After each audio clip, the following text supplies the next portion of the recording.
제2 예도편 1. 원기 36년 9월에 정산종사 수계 교당에서 새 예전의 편찬을 마치시고 시자 이 공전에게 말씀하시기를 예는 원래 시대와 국토를 따라 그 형식이 한결같지 아니할 뿐 아니라 지금은 묵은 세상을 새 세상으로 건설하는 중요한 시기에 당한지라.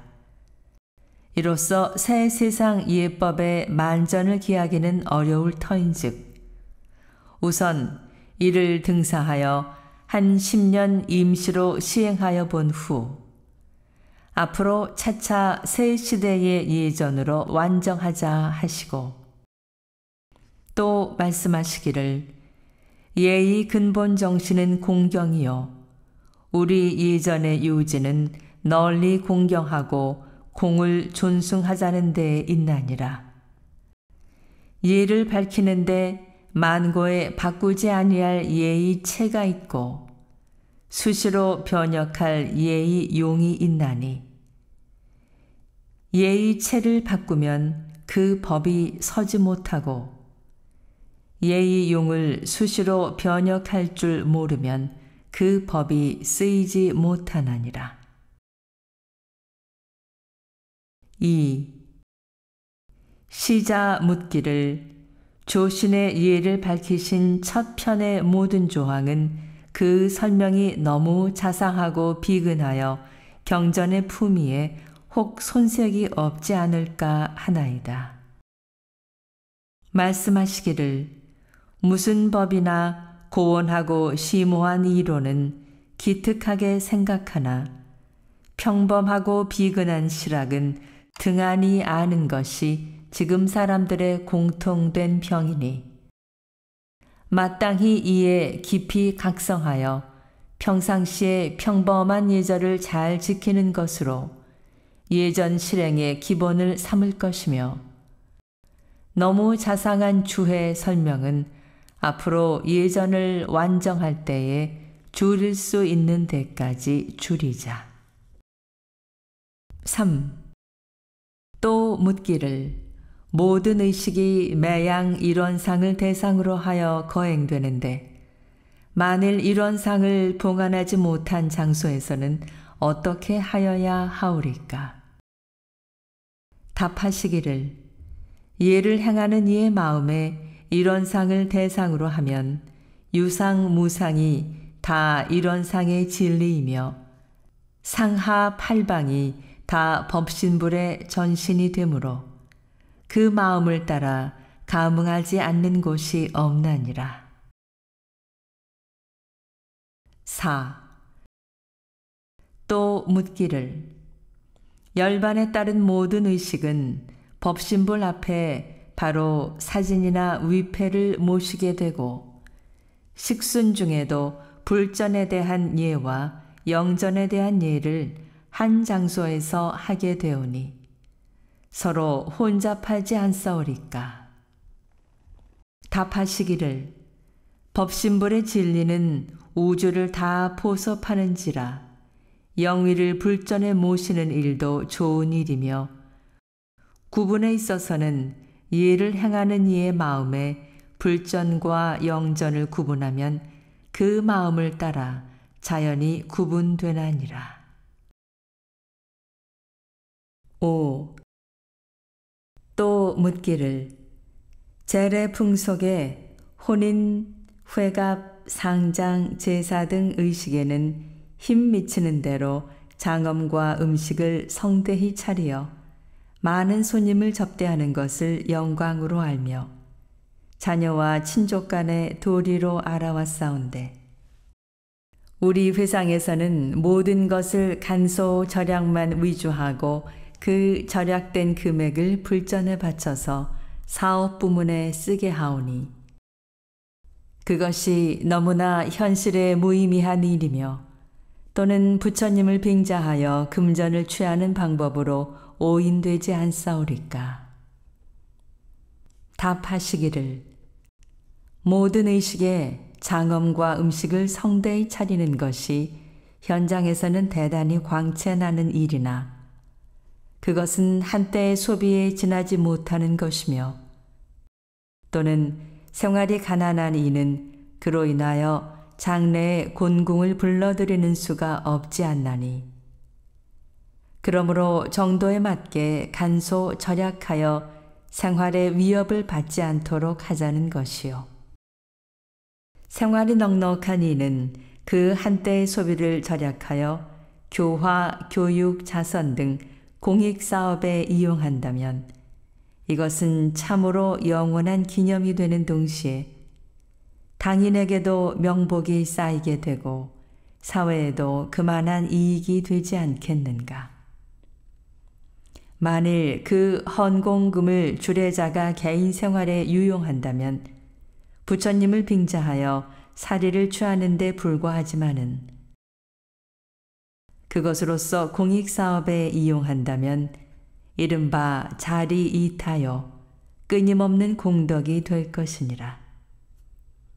그러나 절약도 정도 문제니 현장에 적당히 쓸 것은 쓰고 다만 허비나 과한 부문만 절약하라는 것이니 이것을 잘 이해하여야 할 것이요. 또는 절약하는 이가 한갓 인색한 마음으로 현장에 절약만 하고 헌공이나 공익사업에 정성을 바치지 아니한다면 그것은 예의 원리에 모순된 일이며 또는 주례자가 그 헌공금을 공사에 운용하되 조금이라도 사적 처분이 있다면 그것은 죄업이 쌓이는 것이요. 또는 그것으로서 교육이나 원호를 받은 이가 신심과 공심이 없거나 공중에 아무러한 공헌이 없다면 그것은 큰 빚이 쌓이는 것이니 이러한 이치를 잘 알아야 할 것이니라.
6.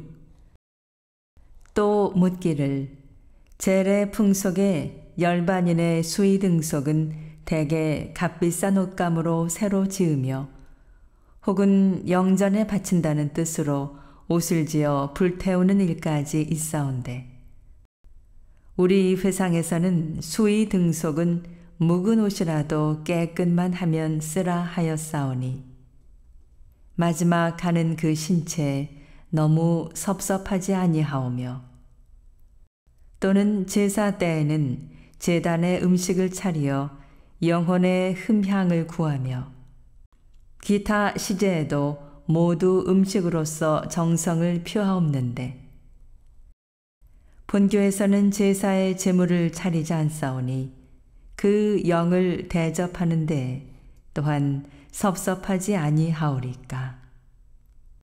답하시기를 수인은 깨끗한 묵은 옷이 없으면 새 옷을 짓는 것도 좋으나 묵은 옷이라도 새 옷과 다름없는 옷이 있다면 기어이 새로 지을 것이 없다는 것이니 그것은 이미 토속으로 화한 신체에 지나친 소비를 내지 말자는 것이며 더욱이 옷을 지어 태우는 것 등은 알지 못하는 믿음으로써 공연한 소모를 내어 열반인의 미래에 복을 감할 따름이니 이것은 마땅히 금하여야 할 것이니라.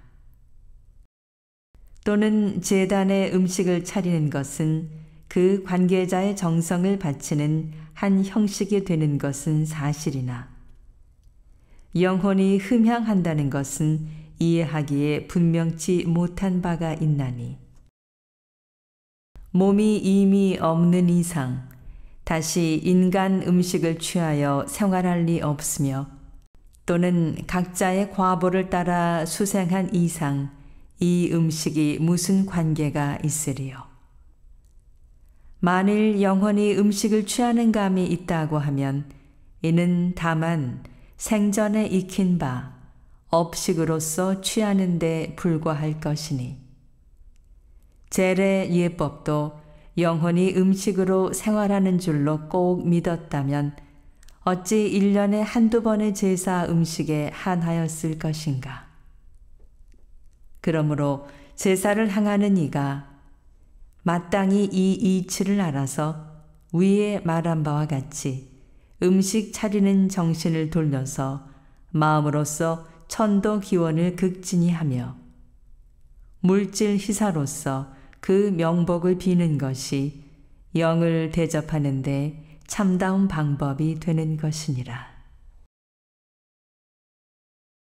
7. 또 묻기를 제례 복제에는 부모가 열반하시면 일부러 흉복을 입어서 그 슬픈 정성을 표하며 복제 기간도 자식이 난 지 3년 후에야 부모의 품을 면한다 하여 최고 3년 복으로부터 각 관계에 따라 복제 등급이 있사온데 우리 회상에서는 간소한 의복에 작은 복표 하나를 차서 그 복을 표할 뿐이요. 복제 기간도 최고 49일로 비롯하여 차차 기별을 정하였사오니 이것이 인정상 너무 가볍지 않사오리까. 답하시기를 슬퍼하고 추모하는 정성은 마음에서 우러나는 것이라 흉복을 입고 안 입는 데에만 있는 것이 아니며 또는 복제 기간이 길고 짧은 데에만 있는 것이 아니라 오직 관계자의 보은 사상이 철저하고 못한 데에 있는 것이니라. 사람의 정도가 유치한 때에는 형식으로서 그 마음을 감동시킬 수 있으므로 상주가 일부러 흉복을 입으며 3년을 거상케 하여 그 슬퍼하고 추모하는 정성을 장려하였으나 지금에 와서는 인지가 밝은지라 한갓 형식으로서 그 마음을 지도하기가 어려우며 또는 사회의 생활체제가 분망한 이때에 조련이 흉복을 갖추며 3년간이나 직업에 등한하며 사회 교제를 끊기가 어렵게 되었으니 이는 일반적으로 실행하기가 어려울 뿐 아니라 흉복을 입고 3년 거상을 함으로써 열반인의 영근에 혹 이익이 있다면 능히 행할 수 있는 이에게 혹 권장도 하겠지만은 열반인의 영근에는 아무 관계가 없나니 어찌 진리와 시대에 맞지 않는 법을 그대로 고집할 것인가. 무슨 방법으로든지 오직 보은 사상을 보급시키면 인륜 정의가 그 가운데에서 자연히 건널 줄로 믿노라.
8. 또 묻기를 재래 풍속에 부모가 열반하시면 자손이 음양지리에 의하여 산지에 장사함으로써 모든 정성을 다하며 그로써 자손의 화복을 말하옵는데 우리 회상에서는 매장이나 화장 간에 적당한 대로 하라 하였사오니 그것이 어떠한 까닭이오니까. 답하시기를 부모가 열반하시면 자손이 토질 좋은 산지를 골라 장사하는 것은 좋으나 거기에다 자손의 화복을 붙여서 공연한 노력을 과히 하며 혹 무슨 연고가 있으면 백골 천동을 자주 하는 것은 옳지 못하나니 보통 식물도 살아있는 때에는 땅의 정기를 받으나 말라 죽은 이상에는 땅의 정기를 받지 못하거늘 생기가 이미 떠나서 토속으로 화한 그 백골이 어찌 땅의 정기를 받아서 자손의 화복을 좌우할 수 있으리요. 이것도 또한 과거의 보은 사상을 장려한 한 형식이요 방편인 줄을 알아야 할 것이니라. 또는 화장이 우선 보기에는 좀 박절한 것 같으나 영식이 이미 없고 토속으로 화한 백골에 매장과 화장이 무슨 차별이 있으리요. 불교의 해석에는 사람의 육체는 이 업에 결합된 바라 하였으니 영을 위하여서는 화장하는 것이 도리어 유익될 점이 없지 아니할 것이니라. 9. 또 묻기를 모든 의식 가운데 법신부를 상대로 하거나 열반인의 영을 상대로 하는 것이 오직 무형한 마음으로서 무형한 세계를 상대하게 되었사오니 이것을 한가 신앙적으로 생각하오면 다시 더 이론을 붙일 것이 없사오나 만일 현실적 해석으로 본다면 무형한 가운데 서로 감응된다는 것이 좀 이해하기 어렵지 아니하오리까. 답하시기를 우주 만유의 본원은 법신불의 체요. 그 체 가운데 한 기운이 순환하여 천변 만화를 행하는 것은 법신불의 용이요. 그 체용 가운데 형상도 없고 소리도 없고 냄새도 없어서 무엇으로 가히 말할 수가 없으나 항상 허령불매하여 엄연히 체용을 주재하는 것은 법신불의 영지니 체와 용과 영지가 다 법신불 하나이며 우리들의 육체와 기운과 마음도 또한 법신불의 한 분자로서 서로 통하여 둘이 아니니 그 둘이 아니므로 생로병사와 인과 보응이 다 법신불의 도를 따라 호리도 어긋나지 않는 것이요. 그 둘이 아니므로 마음의 법신불을 상대하여 무슨 서원을 올린 때에도 일심이 지극하면 자연 우주의 위력을 얻을 수 있는 것이며 그 둘이 아니므로 열반인의 영을 상대하여 무슨 행사를 할 때에도 일심이 지극하면 비록 어떠한 세계에 있을지라도 서로 통하여 감응되고 또는 그 위력이 미쳐가나니 이것이 곧 일원의 융통한 진리니라. 무선전신을 이용하면 천만리 밖의 소리를 듣게 되는 것도 기운이 서로 통한 까닭이며 무정한 식물도 그 주위에 비료를 주면 자연히 흡수할 줄 아는 것도 기운이 서로 통한 까닭이니 만일 이 둘 아닌 이치를 통달하며 또는 모든 현실이 다 무형한 가운데 근원된 이치를 깨친다면 무형한 마음으로서 무영한 세계를 상대하는 것이 과히 이해하기 어렵지 아니할 것이니라. 10. 또 묻기를 열반인을 위하여 법요 행사를 하오면 영가에게 어떻게 공덕이 미쳐 가나이까? 답하시기를 법요 행사를 하는 것은 첫째, 열반인으로 하여금 도문의 인연을 맺게 하는 것이요. 또는 제주나 주례나 대중이 일심으로 기원하면 법신불과 우리가 둘 아닌 이치를 따라 영가의 업장이 자연 녹아지는 수도 있고, 또는 도력 있는 선지식이 독경이나 설법을 하면 부지중 열반인의 해로가 혹 열리는 수도 있고, 또는 헌공을 바쳐서 공사에 도움이 있으면 영가의 명복에 도움이 되는 것이며, 또는 한때의 행사뿐 아니라 관계자가 그 영을 위하여 많은 공사를 하고 모든 선행을 닦으며 수도 문중에 도력을 얻은 자손이 있다면 그 음덕이 또한 그 영에 미쳐 갈 수 있나니, 이것이 다 무위자연한 이치를 따라 되는 것이므로 다만 현장에 나타난 것만으로는 능히 판단하지 못하나니라.